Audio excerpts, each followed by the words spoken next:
Ken je zabrinut kako im se više sviđaju njihove avanture nego njegove, pa brže bolje menja sljedeću avanturu. I moju omiljenu. Stari, detektivski, crno-bijeli stil, gdje oni svi sedaju za šanke i pričaju o životu van i poslovima koje su imali pre. Zubul je šanker ovdje, bila je i van cirkusa, radila je tetovaže, tako da je ona verovatno jedna od onih devojaka koju vidiš i misliš u sebi, ovo je definicija cool osobe. Ragata je bila bogata, ali je imala problema sa majkom. Gangle smo već čuli gdje je radila pre, ali izgleda da je studirala grafički dizajn pre nego se ispisala. Kinger se jednostavno ne sjeća ničeg, a pomnije je radila kao računovođa za lanac supermarketa.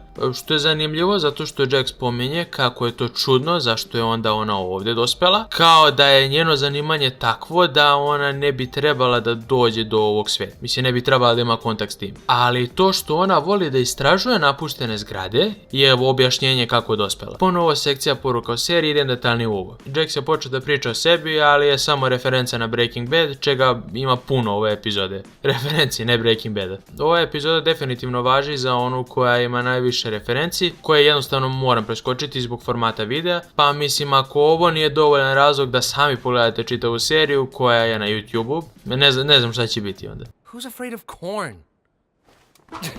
On board! Let's go to the next adventure! Sljedeća avantura